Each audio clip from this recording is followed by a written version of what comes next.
Kecelakaan beruntun terjadi di jalur kontraflow KM 58 Tol Jakarta Cikampek Karawang, Jawa Barat pada Senin 8 April 2024 sekitar pukul 7 pagi waktu Indonesia Barat. Kecelakaan itu melibatkan bus dan dua kendaraan. Dua kendaraan yang merupakan mobil pribadi itu terbakar hebat. Pantauan dari tribunbekasi.com di lapangan, petugas kepolisian, Damkar Kabupaten Karawang, dan Jasa Marga masih melakukan penanganan. Terlihat mobil derek pemadam hingga ambulans disiagakan di lokasi. Kepolisian juga masih berusaha melakukan evakuasi mobil.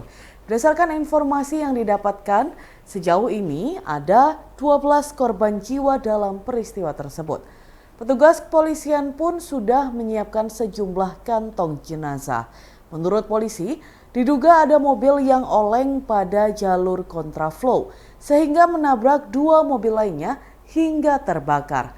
Diduga sebuah mobil dari arah Jakarta dengan kondisi sopir mengantuk lalu menabrak bus.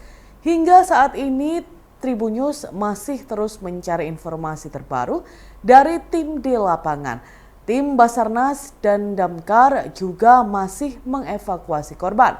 Sementara itu, pihak kepolisian masih terus mengatur arus lalu lintas agar tidak terjadi kepadatan. PT Pertamina telah memberikan sanksi terhadap Ari Febrian, pegawai yang parkir mobil di tengah jalan hingga meludah ke arah pengendara lainnya. Saat ini Ari telah dibebas tugaskan dari jabatannya sebagai asisten manajer crude oil domestic supply. Hal itu dibenarkan oleh Corporate Sekretaris PT Kilang Pertamina International atau KPI Hermansyah Nasrun pada Senin 8 April 2024. Ia menyebut apa yang dilakukan Ari menunjukkan perilaku yang tidak sopan dan tidak beretika di masyarakat. Dengan adanya pembebas tugasan ini, Hermansyah berharap akan mempermudah polisi dalam melakukan pemeriksaan. PT Pertamina sendiri mengaku sangat prihatin dan menyayangkan perbuatan Ari. Sebab menurut Hermansyah, perusahaan selalu mengajarkan etika dan sopan santun dalam bermasyarakat. Sebelumnya video Ari yang marah-marah hingga meludah ke arah pengendara lain viral di media sosial. Peristiwa itu terjadi menjelang waktu berbuka puasa di kawasan Petukangan Utara, Jakarta Selatan. Ari yang mengendarai mobil HRV menghentikan mobilnya di tengah jalan hingga membuat lalu lintas macet. Diduga hal itu ia lakukan semata-mata untuk membeli takjil gorengan di pinggir jalan. Ia pun ditegur oleh perempuan yang mengendarai mobil lain di sekitarnya. Bukannya meminta maaf, Ari justru marah hingga meludahi ke arah perempuan tersebut.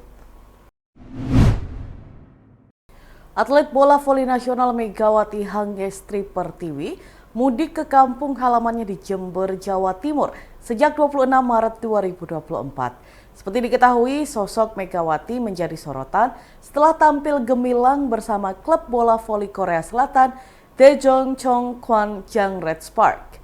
Di sela-sela waktu mudiknya, Megawati pun menghadiri undangan Bupati Jember Hendy Siswanto di Pendopo Waya Wibawa Graha pada Minggu pagi 7 April 2024. Atlet voli berjuluk Megatron itu tiba bersama ibunya Siti Hanan dan kakak pertamanya Bagus Kurniawan.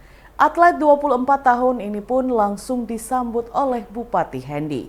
Setelah berbincang cukup lama, Bupati Hendy memberikan cenderamata yang berlogo Pemkab Jember kepada atlet kelahiran 1999 ini sebagai bentuk penghargaan atas prestasinya. Sementara itu, Mega juga memberi parcel berwarna hitam untuk Lebaran Idul Fitri kepada Bupati Hendy sebagai hadiah dan kenang-kenangan sebelum kembali bermain voli di Jakarta Bin. Saat ditanya oleh Bupati Hendy, Megawati mengaku bahagia bisa pulang dan kumpul kembali dengan keluarga di rumah. Ia mengaku di Kabupaten Jember hanya sebentar. Pasalnya, pada 11 April, ia harus terbang ke Jakarta untuk persiapan latihan Proliga bola voli.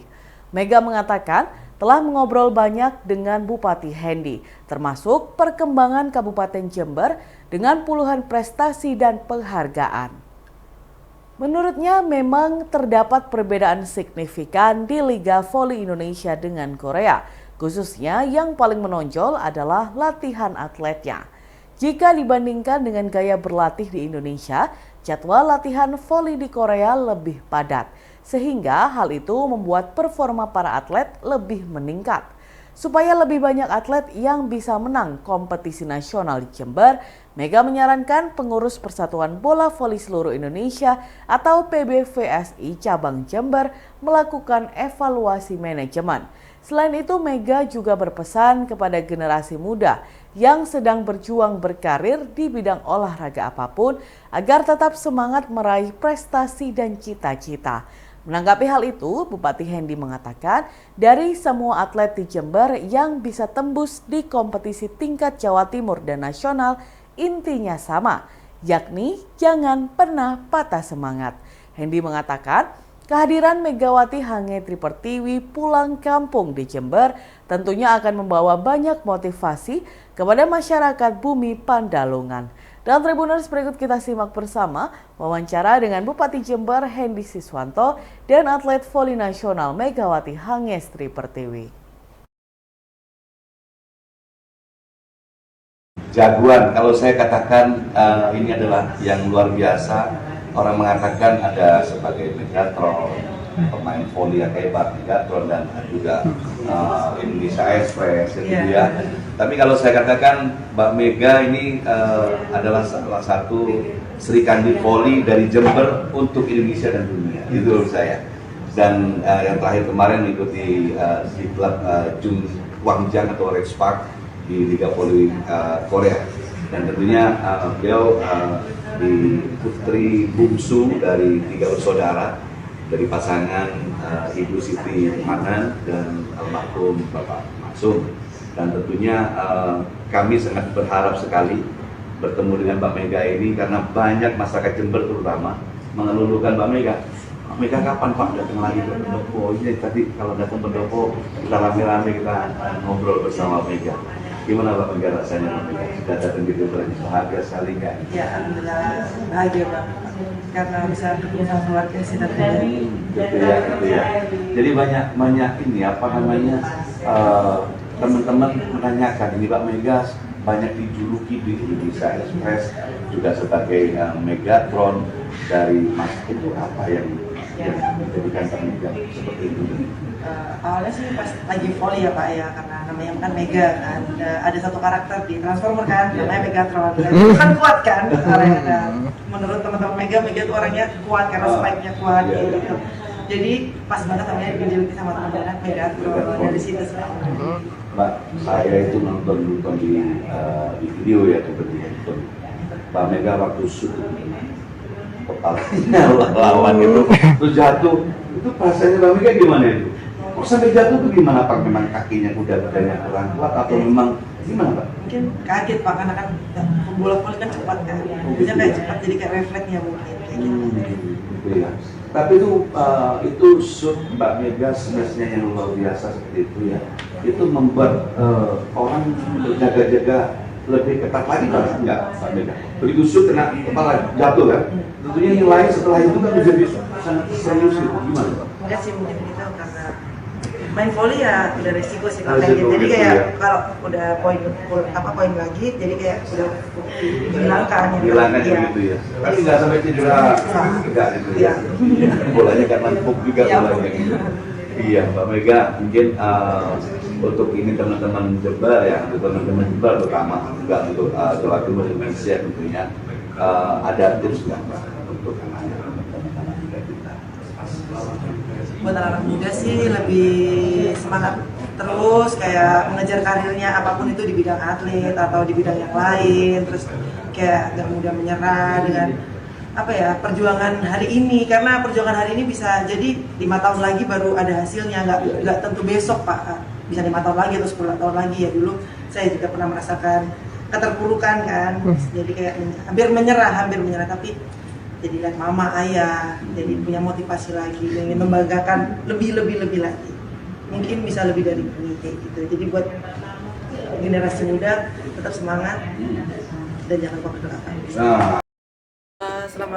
Pertama kali selama saya di Korea, saya menemukan perbedaan sih Pak di latihan di Korea sama Indonesia. Mungkin di Korea lebih padat latihannya, lebih padat gitu. Mungkin di Indonesia nggak sepadat di Korea, kayak gitu aja sih Pak perbedaan.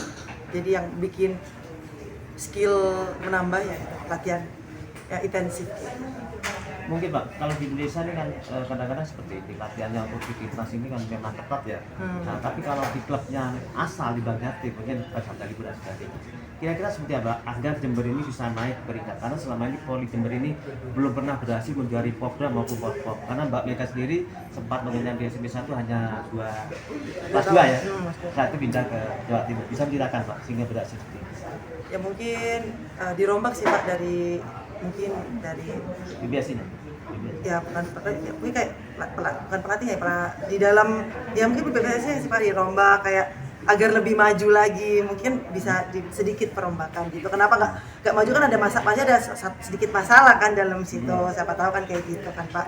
Jadi ya menurut Mega kayak gitu aja sih Pak, lebih difokuskan akhir. Terus dari atletnya juga harus lebih sadar diri ya Pak, lebih sadar diri untuk lebih latihannya lebih semangat latihannya, lebih serius dengan pelatih kayak fokus terus manut ya, bahasanya manut sama pelatih kayak gitu, nggak usah latihan lah gitu kan, itu kayak jadinya kayak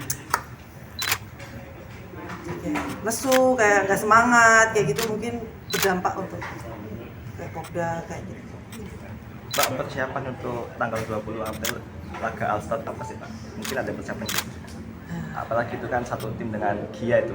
Iya. Fun volley ya? Iya, fun volley Pak. Fun volley. Setelah satu tim itu kan nanti Pro Liga musuhan lawan dengan Kia Iya, dengan beda klub. Iya. Apa mungkin persiapan itu? Kalau fun volley sih nggak ada persiapan yang terlalu serius sih, karena itu ya kayak untuk menghibur aja kan. Kecuali kalau Pro Liga kan harus latihannya emang benar-benar serius kayak gitu aja sih. Untuk berlawan ini nggak apa-apa kan, namanya profesional, ini kan liga profesional, jadi kayak ya udah main aja gitu. Di luarnya tetap teman. Mungkin evaluasinya kan kemarin di Pro Liga Mbak Mega ikut Jakarta Pertamina Faslon nggak gagal untuk juara. Ini tahun ini apakah punya target juara, apalagi kan Jakarta BIN ini kan salah satu tim calon juara dengan banyak bintang. Ya berharap kayak gitu sih Mas, kayak step by step gitu untuk menjadi champion kan, pasti ada proses juga. Ya berharapnya tahun ini menjadi berkah sih, karena tahun kemarin kan dia gitu. Ketemu Bapak Bupati apa ini yang sharing kan? Apa? Ketemu Bapak Bupati. Tentang ya banyak tentang Jember, tentang perkembangan Jember nih, bisa dilihat di belakang ini pencapaiannya lumayan banyak setelah saya tinggal di Jember bertahun-tahun, terus mungkin ini pencapaiannya paling besar yang saya lihat di Jember. Bangga sih. Berapa hari nanti mudik Jember? Setelah Lebaran tanggal 11 sudah balik ke Jakarta. Mbak, apa lokasi mungkin yang dikangen ke Jember ini, mungkin dari makanannya atau wisatanya? Makanan sih. Kira saya suka Yang paling favorit apa makanan favorit? nggak bisa aku pilih salah satu, pasti kayak suka makan gitu. Mungkin masakan mama sih. Dikangenin masakan mama sih. Mbak, selama di Korea kemarin saya lihat di podcastnya dengan KPRI itu pernah menyebut Jember. Nah, mungkin mereka bertanya-tanya nggak sih Pak soal Jember ini? Ya cuma tanya Mega asal dari mana kayak gitu. Kayak gitu aja sih. Iran memberikan peringatan keras ke Israel akan balas dendam atau serangan di Damaskus. Mereka bahkan memamerkan rudal yang diklaim bisa mengenai Israel pada Minggu 7 April 2024. Seorang pejabat senior Iran telah memperingatkan bahwa tidak ada lagi kedutaan Israel yang aman. Yahya Rahim Safai, penasihat senior pemimpin tertinggi Iran, mengatakan bahwa Teheran memandang konfrontasi dengan Israel sebagai hak yang sah. Badan Semi Resmi Iran, ISNA, menerbitkan sebuah grafik pada hari Minggu yang menunjukkan 9 jenis rudal Iran yang dikatakan mampu mengenai Israel. Hal ini terjadi setelah Iran bersumpah akan membalas dendam setelah serangan udara menghancurkan konsulat Iran di Damaskus. Serangan itu menewaskan sedikitnya 11 orang pekan lalu, termasuk seorang komandan senior pasukan Al-Quds dari Korps Garda Revolusi Islam. Sebelumnya, Menteri Pertahanan Israel Yoav Gallant mengatakan bahwa persiapan telah selesai untuk menangani skenario apapun yang mungkin berkembang dengan Iran. Kantor Menteri membuat pernyataan tersebut setelah ia mengadakan penilaian situasi operasional dengan perwira senior militer. Israel kemudian menangguhkan cuti bagi unit-unit tempur dan meningkatkan komando pertahanan udaranya untuk menghadapi kemungkinan serangan rudal atau drone balasan dari Iran. Israel belum mengonfirmasi bahwa mereka berada di balik serangan terhadap Damaskus. Namun, para pemimpinnya telah mengatakan secara lebih umum bahwa mereka beroperasi melawan Iran yang mendukung kelompok militan Hamas di Gaza dan Hizbullah di Lebanon. Keduanya telah berperang dengan Israel selama 6 bulan terakhir.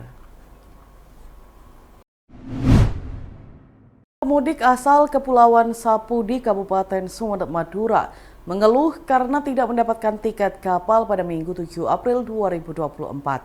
Akibatnya mereka tidak bisa segera pulang ke kampung halamannya. Para pemudik pun melayangkan protes dan mendesak adanya tambahan kapal. Salah seorang pemudik, Muhammad Tolak, mengatakan setelah adanya pemberangkatan kapal hari ini, dirinya berharap ada bantuan kapal untuk membawa warga ke Sapudi. Menurutnya, pada hari Jumat kemarin sudah ada jadwal pemberangkatan kapal ke Sapudi, namun ternyata tidak jadi berangkat. Tolak mengaku 2 cucunya yang masih berusia 1 tahun menangis karena menunggu terlalu lama. Ia juga merasa kasihan dengan penumpang lainnya yang juga tidak dapat berangkat. Bahkan mereka sudah beberapa hari menunggu di lokasi karena sudah kehabisan bekal dan tidak bisa makan.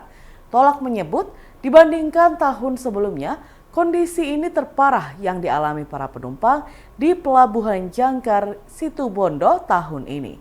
Ia mengatakan dirinya sebelumnya sudah dipastikan akan berangkat pada tanggal 5 April 2024. Namun ternyata ia tidak bisa berangkat. Tolak juga mengaku kecewa dengan maraknya calo tiket untuk penyeberangan di Pelabuhan Jangkar ini.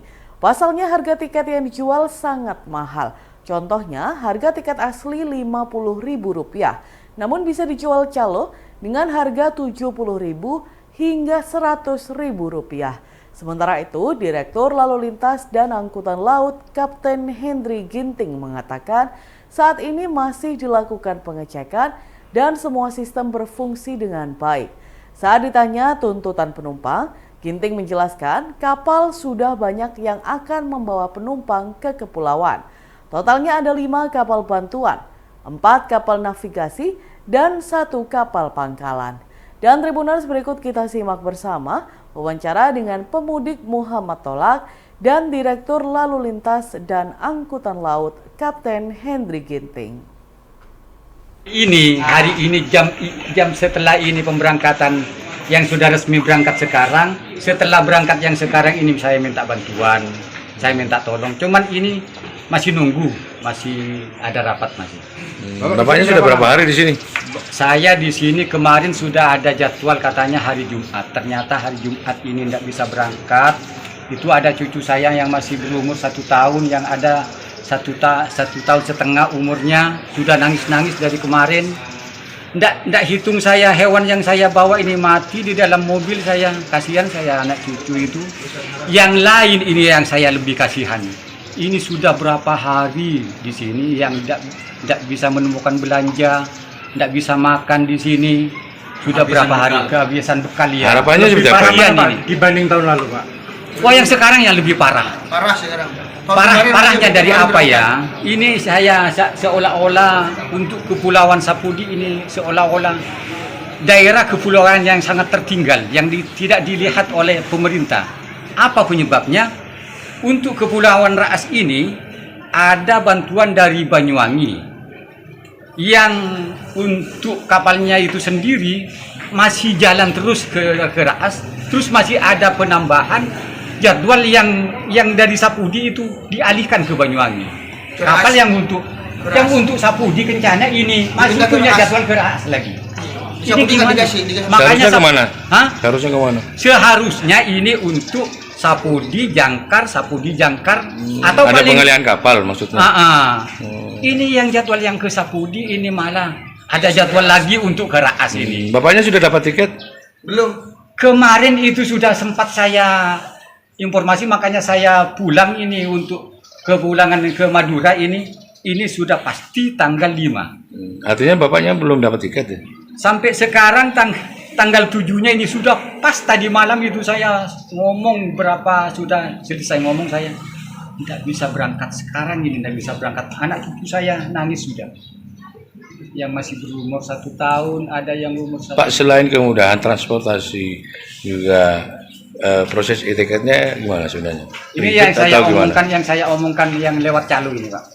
Ini yang saya sangat mengkhawatirkan untuk langkah selanjutnya. Karena ini Calo ini sangat merugikan pemberangkatan warga ini untuk pulang. Tidak bisa dengan terbengkalai, tidak bisa pulang. Ya, ada terlalu tinggi tiket ini. Ya ini. Ini lagi Pak, teman-teman lagi mengecek Pak, mengecek, dan kita pastikan Pak semua sistem harusnya kan Ferigi di mana-mana bagus. Jadi tolong kami lagi mencari solusi, tapi sekali lagi Pak, kapal sudah sangat banyak membantu di sini dan Bapak melihat semua berjalan baik. Artinya sampai sekarang masih belum ada kejelasan seperti apa. Lagi dicek Pak, dicek sama teman-teman BPTD dan ASDP. Kita lihat karena memang pergerakannya kan besok kan. Hari ini ada kapal tersebut. Ada. Jadi kita cek dulu. Terkait tuntutan mereka meminta bantuan kapal gimana? Kapal sudah berapa? Teralokasi semua.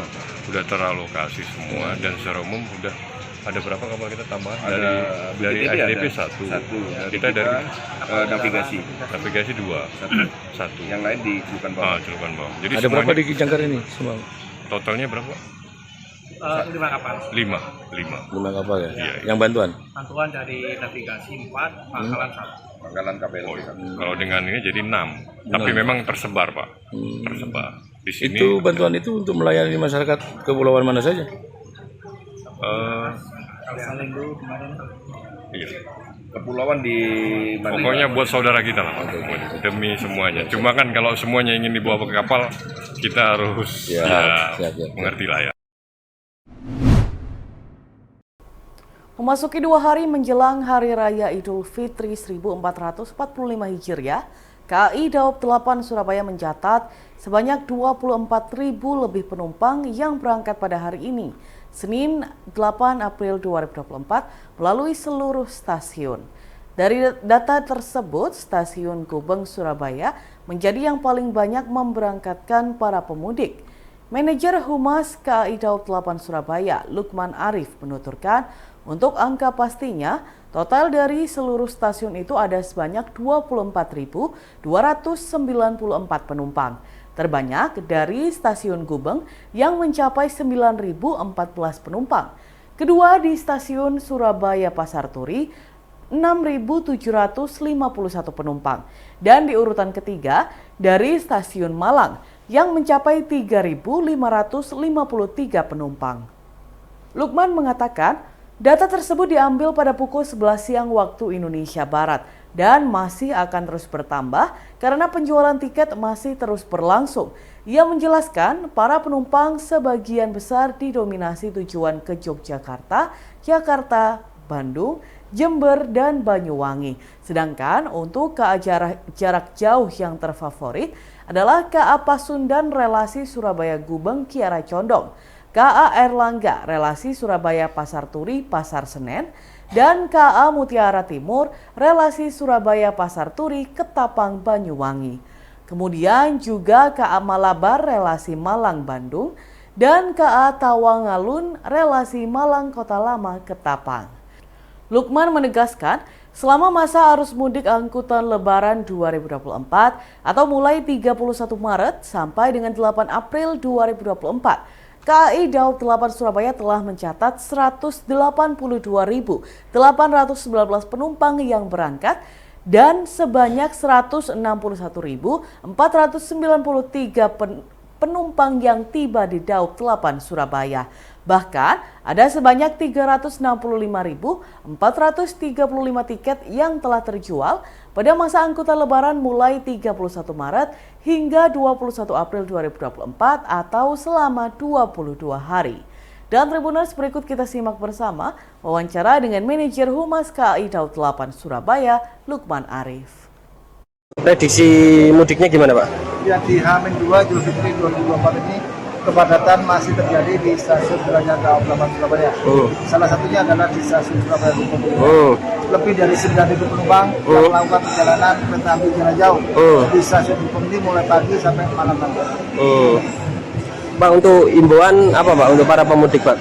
Kayak bawaan atau gimana, Pak? Ya, para masyarakat khususnya calon penumpang kereta api yang akan melakukan perjalanan dengan kereta api di masa mudik ini supaya memperhatikan kembali ya barang bawaan yang akan dibawa dan dinaikkan ke dalam kereta api. Ada aturan yang harus dipatuhi oleh masyarakat ketika dia melakukan perjalanan dengan kereta api. Salah satunya adalah mungkin barang bawaan maksimal beratnya itu 20 kg per penumpang. Bila mana ditemui kedapatan melebihi dari ketentuan tersebut akan dikenakan biaya tambahan 10.000 per penumpang bagi kelas eksekutif dan 6.000 bagi kelas bisnis serta 2.000 bagi penumpang kelas ekonomi. Artinya hari ini Gubeng berangkat 9.000 lebih pemudik ya, Pak ya? Betul, 9.000 pemudik. Favorit gimana, Pak? Kereta api jarak jauh. Mayoritas penumpang yang berangkat dari sini itu tujuan ke Yogyakarta, banyak. Setelah itu mungkin ke Jember, Banyuwangi. Dan juga ke arah Bandung. Oh, berarti untuk tujuan favorit yang tetap di wilayah Jatim, Jember sama Banyuwangi ya, Pak? Betul, untuk khusus di stasiun Surabaya. Oke, makasih ya Pak Lukman. Tribun X sekarang menghadirkan lokal menjadi Indonesia.